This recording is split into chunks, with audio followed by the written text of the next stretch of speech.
Hello and welcome back to the channel. Today we're going to be taking a look at update 2.2 for Total War Warhammer 3, the next big update that has come out today on October the 18th. What it covers, the kind of changes to races and gameplay that's inside it, as well as the Regiment of Renown pack that's included within. Please like and or subscribe if you enjoy the video. I hope you find it useful, at least to some extent.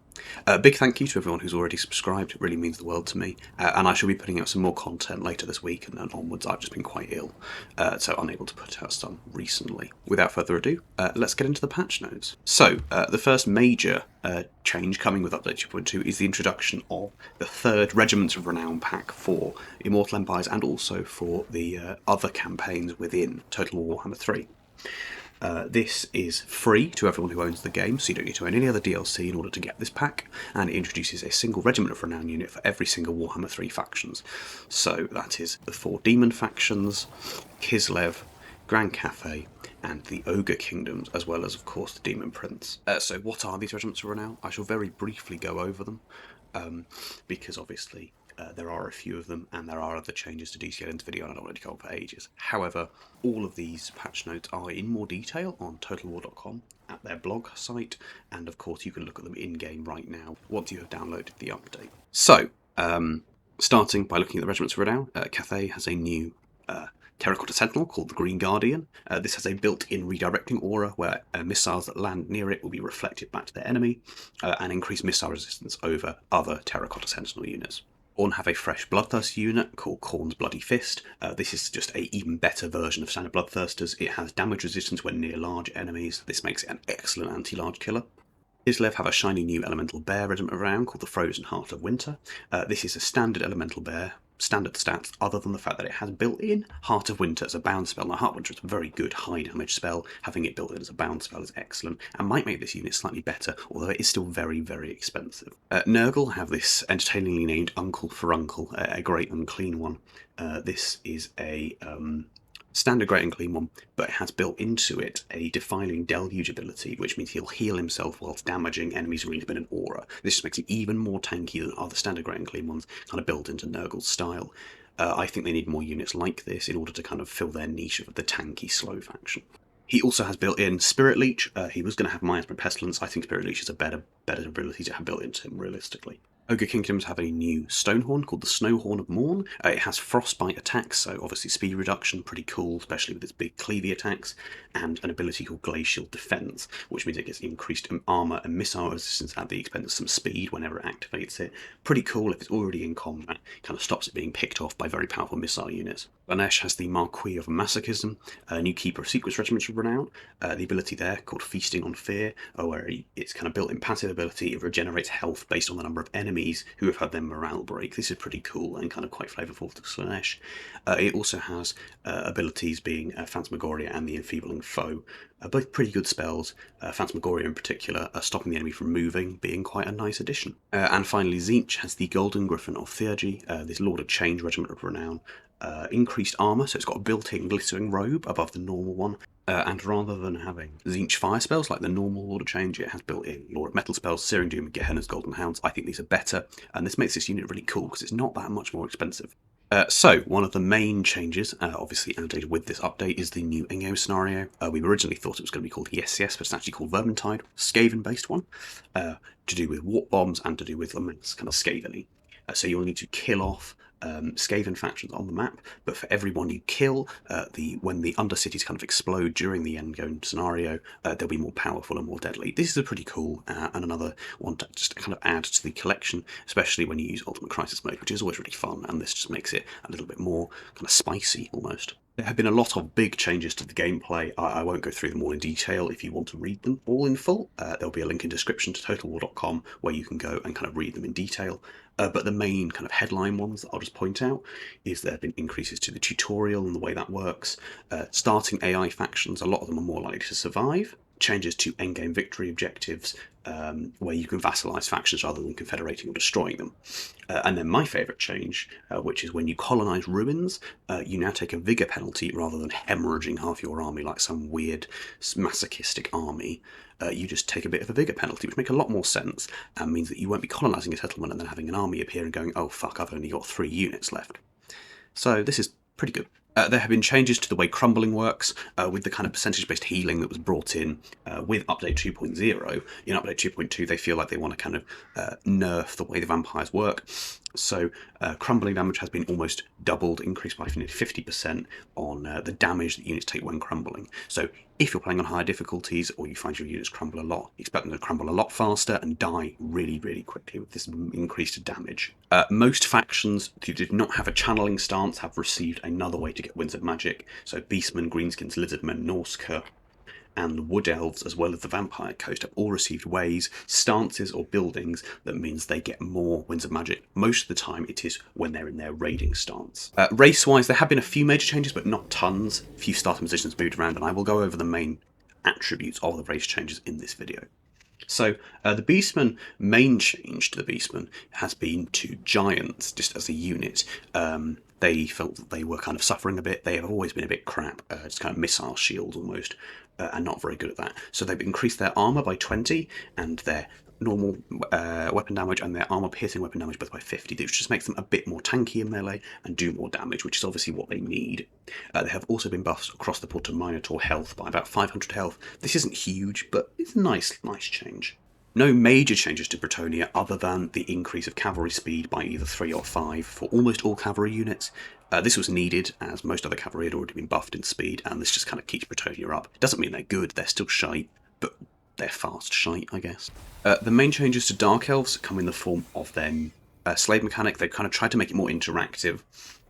So there is now no cap on minor settlement slaves, and starting numbers of slaves have also been reduced. The kind of ways that slaves interact with your public order, your construction costs and time has been kind of increased across the board. But in return, public order bonuses are a lot stricter, and slaves kind of hemorrhage a lot faster at lower public orders. I just think this makes it harder to manage. I don't think this is going to make it more fun. I might be wrong, but I just feel that it's going to end up making the game, a Dark Elf game, a little bit more kind of micromanagey, where I felt that their slave mechanic was at least quite passive and you could kind of just leave it to do its thing. No major changes to dwarves other than to Belagar, who has received 2 kind of mediocre but relatively interesting changes. So firstly, this Vanguard deployment has been moved from his lord to his faction effects. That's it. Realistically, it's very, very boring, and I always thought this was a shit attribute anyway. You get rid of the underway battles, but it wouldn't make him powerful enough to be OP. He now also gives 20% missile blocks chance to his army. This just means his army is 20% slower to die to missiles. It doesn't make him good, still makes him overpriced and shite. The only major change to Cathay, apart from obviously the Regiment of Renown unit, is that in their dragon forms, both Meow and Zhao only get their dragon-related spells. Any abilities or other spells they can no longer use in dragon form. So these are spells like Dragon's Breath, Talons of the Night, etc. If they're not a dragon-related spell, chances are they will not be able to use it in dragon form. Greenskins have only received a buff to Giants, realistically, and a very slight change to Goblin Wolf Chariots. This is not a big change for them, other than the fact that Giants are slightly better now. High Elves have received some actually quite big changes, mainly to 2 or 3 Legendary Lords. Elithanar, actually the biggest one. His starting position has moved. Not far, granted, but it has moved, making his position slightly easier. He might be quite fun now. He starts with a Shadow Mage, which he didn't do beforehand. Eltharion has a new long-term campaign goal to defeat Grom rather than a Ulthuan-based one. Imric has also seen changes here, he's more dragon-focused campaign scenario. And Teclis has also been moved. He's now over here. He needs to kind of go after the Elven colony rather than, once again, Ulthuan. Also, if you're a multiplayer player, High Elf units have just been reduced in cost just across the board because apparently they were underperforming for their price. Kislev have received a couple of changes, mainly to Katharine's starting position. She is in the same place, but of course she now no longer has to fight Mammoth at the start of the game. This is pretty self-explanatory and pretty good for her. The port cost in Erengrad has been reduced by nearly a third in some cases, which is just excellent. She also starts with a couple of technologies which help her with her Ice Court training a bit. Once again, a few changes to Lizardmen Legendary Lords. Tic-Tac-Toe starts with a Skink Chief with a unique trait.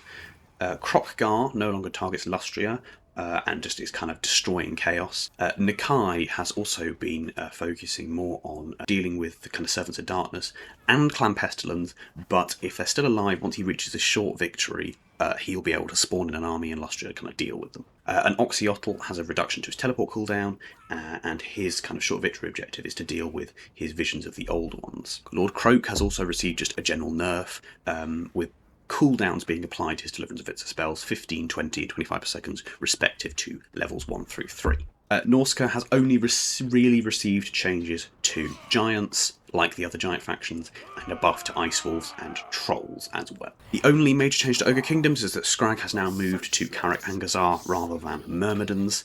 This should make his start a little bit more varied, but not overly exciting still, as well as obviously the buffs to giants. There have been a couple of changes to Lords, as you can see, quite big ones to Queek, to be honest. They try to change the way Clan Wars works, so they've removed the nature of Queek stealing a percentage of XP from other lords and have replaced it with this mechanic where he can get more uses of the Menace Below and it costs less, as well as just a flat reduction upkeep for Stormwomen and Clan Rats, but obviously that's no longer built into his Lord's army. It's been replaced with this minus 20 leadership for enemy lords and embedded heroes. He also now gives Frenzy to Clan Rats and Stormvermin once he has Karak 8 peaks. This is quite possibly one of the most boring changes they've put into the game. Clan Rats are shite, Stormvermin are even more shite, especially for their cost. Frenzy is a mediocre mechanic, especially on mediocre units. But, you know, it exists. Tzeentch has also been changed. He still has his Betrayal bonus, but it's been reworked to give Ambush Success, Vanguard Deployment, Menace Below, and Enemy Reinforcement Time to units in all armies 3 turns after declaring war. Fairly cool, but still makes him really, really dull. He now gives his units Devastating Flanker rather than Vanguard Deployment. I still think this is shite, but maybe a little bit better. Few changes to the way Elector Counts work. They're not overly exciting, and will still mean that the Elector Count system is a little bit messy. But they mainly centre around authority being gained just from returning a capital rather than reviving them, and there's now a broader set of regions that they kind of get stuff from. So gets a flat built-in wizard of a random type at the start of his second turn, which obviously he wasn't always guaranteed. He now also gets 25% prestige from all battles, making him kind of suited as the Emperor. He also now has a flat 20% XP for all units rather than the leadership bonus. This is excellent. He now gives Guardian to Right Guard and Greatsword units, another brilliant buff to be honest, and this charge bonus down here, which is not bad, and has replaced a leadership buff, which I don't think he really needed. They've also buffed Galmoraz quite a bit to make it kind of a bit more of a legendary weapon rather than the shitty hammer it was before, giving it 75 flat armor piercing rather than 10% weapon strength, sundering damage, and 15% weapon strength against chaos. These are all pretty nice buffs. Hyros has been moved, as you can see. Starting position now starts further south on this kind of demonic continent. This is not a bad thing. I think he could have done with this change. It gets him away from where he used to kind of get quashed. The only major change to vampire counts, other than the change to crumbling, is that banshees have been nerfed into the ground. Their weapon damage has been completely removed. It is at 0 and replaced by an armor-piercing weapon damage buff of only 50. I don't think this brings them in line with other ethereal units. I think this makes them shit. But maybe I'm wrong. We'll have to see what happens with them. In terms of warriors, there has mainly been a buff to Aspiring Champions, with a buff to Aspiring Champions' health, because obviously with only 16 units they really need to have a lot of health. Festus will also go into melee as an AI a bit more now, which he should have been doing beforehand. There have been some big changes to Orion and Durthu, the kind of classic Wood Elf lords. So Orion now has changed faction effects, as you can see. He has 50% campaign movement range and well-rooted stance. Pretty good. And then this change here, which I just think makes him massively overpowered now, a reduction in upkeep cost for his army and for other armies of 8% and 4% respectively for each active war.